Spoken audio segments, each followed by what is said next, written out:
in rural area, this vocational training and small industries, they are providing this forward and backward linkages. So I think this private sector people can contribute immensely, and now government understand this government approach, top-down approach will not work actually. So that's why government is planning to involve all sector in this national livelihood mission. So thank you very much. Just I wanted to say something. Any other questions? So, you want to start? Not really a question, but actually this is meant towards the NSTC. My name is Salil Pandey. When you're actually developing the roadmap for a skills, when you're developing the roadmap for a skills improvement or skills enhancement for the country, have you actually studied, like, let's say, a couple of other nations where we are benchmarking ourselves against, and how they evolved over a period of time? Did they actually go through this era that we are in right now, and what are some of the mistakes that they did that we could possibly avoid? Because I think we're probably solving a problem that was sort of attempted by someone somewhere, and there may be an opportunity to just like leapfrog some of the mistakes that they did. Just like a cell phone example. We don't have landlines, but everybody has cell phones. So could there be a few things that we could quickly leverage and make some quick progress? And on your website, instead of our success stories having coming soon, you could have like some early quick wins. So just a thought. Okay, since most of the questions were directed to Yuvraj, can I ask you to start, and then we can make a few comments across. I picked up some questions. I might have missed some questions. There was a comment made about tenders. I think that is something very clearly we are steering away from. He says we are about leveraging entrepreneurial energy, innovation, imagination. Tenders is just opposite of leveraging that. So we will not. Ministries, NSDC is working, ministry is working, what's going on. NRLM, the newest program in the country, we are in advanced discussions of not doing two separate things, but how can we combine together? And this is one. And currently, since last night, I've been writing a discussion note with another ministry. So here the message I'm trying to give is, look, NSDC is the government's child. And second, at least some of the ministries are beginning to already look beyond, their self-interest and seeing that there are some possible synergies. So why don't we at least talk to this new kid on the block called NSDC? It's not happening late in the game, but pretty early in the game. So this was another comment. Rural skills, somewhere, I do not know, I might be wrong here, but I think this whole thing about there's a skills gap of 95% in the country, I think is misleading, and I think it is wrong. Because I think we have not been able to count various informal sector skilling that is happening. India has a great tradition of informal sector skilling and very, very informal sector skilling as well. So I think somewhere we are not able to count, and we are not able to also grant merit to that system. Because somewhere I think we need to not destroy our ethos, but some of these very important ethos. India is known for its guild system in the past. That still stays, and I have been to some of these, deep heritage culture clusters, and I clearly see that they have their own ways of going about it. So, second, even this rural skills, there are at least 3-4 very interesting proposals that we have got, and we didn't realize that they've already been doing this kind of work.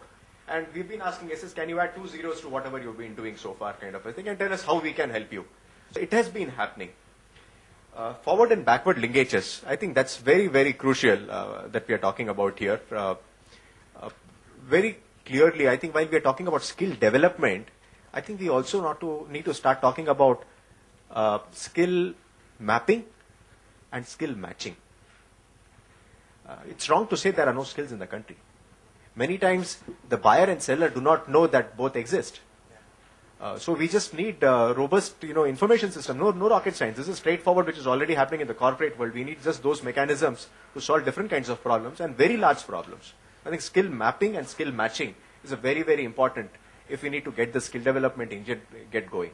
Just imagine if I'm in a village and if I get to know that my neighbor has actually got a job just because he posted his CV. CV is not as we know CV, but the fact that he posted on a government system that these are the skills, and suddenly he gets a call that there are 30-40 such youngsters from this village who are needed by one leading construction company, out of Bangalore, for example.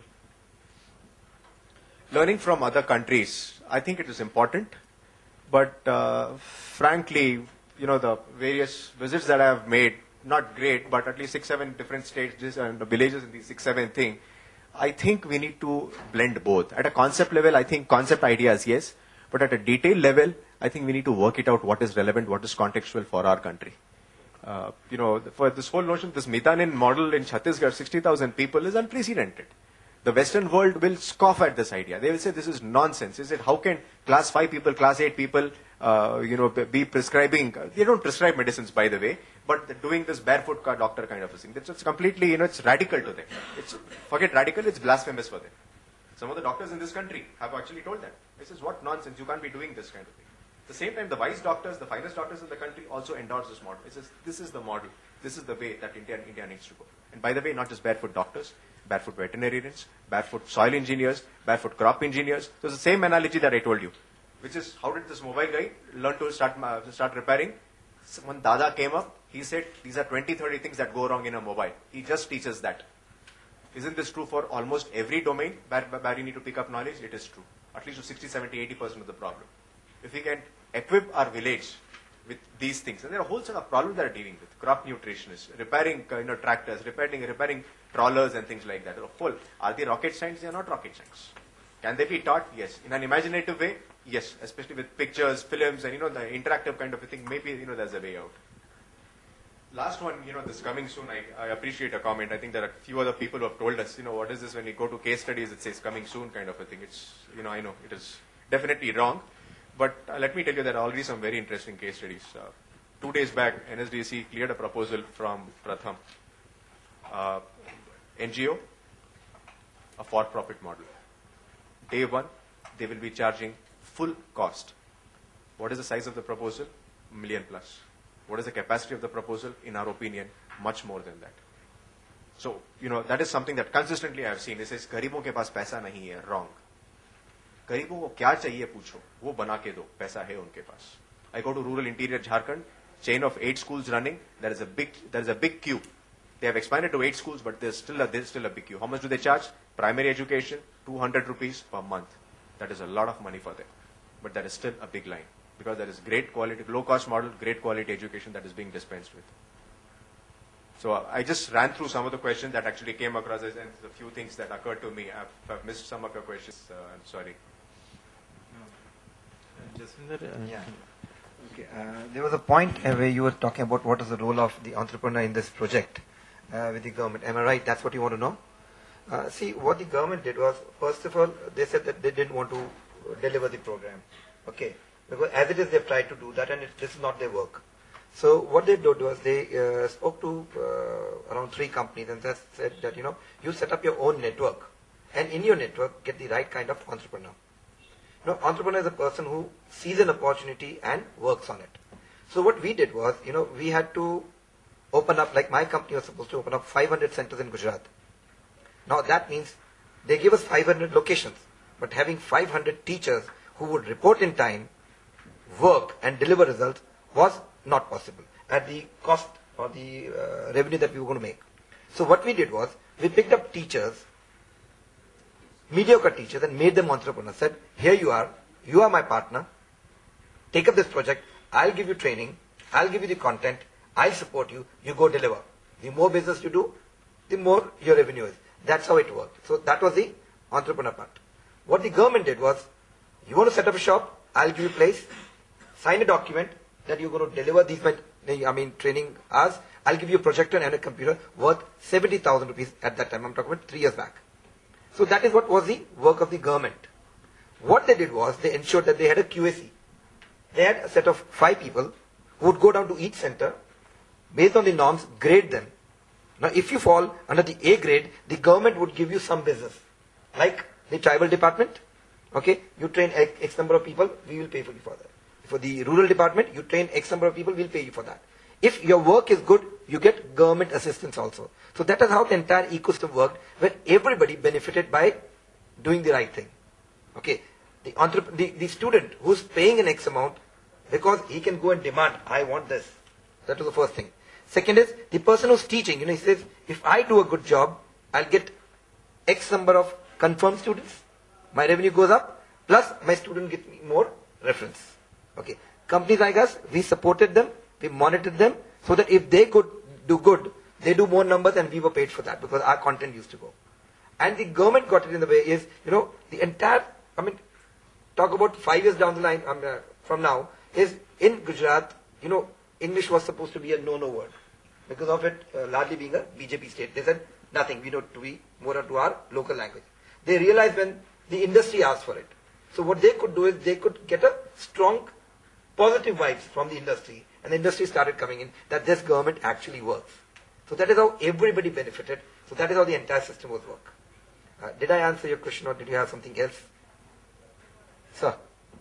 It is the entrepreneur that who has taken the initiative. We as a company are an entrepreneur, right? The person who's teaching is an entrepreneur because he works on his own to get his own. There's no fixed salary. The whole chain system is entrepreneur. Okay, that's how it works. The government is an enabler, and sometimes it pushes a lot. In fact, the best thing that they've done is they made it compulsory for all teachers to achieve a certain level of proficiency. That is the first level. So the initial number came from there. Then we have this electricity company said, okay, all our employees, minimum this level should come in. They started pushing in, and then everybody started doing. The parents started, and then the children started coming in for it. That is how they've achieved a number of 100,000 in 2.5 years. And by next year, it should be around 3 lakhs. That is what they're talking about. So it's a system which is working on its own. The government pumped in money initially in terms of the equipment, and now it is a self-sustaining. They only subsidize the certification, which is they pay 150 rupees extra for each student who is certified, provided that student clears that exam. And this is a third-party certification. So it actually works.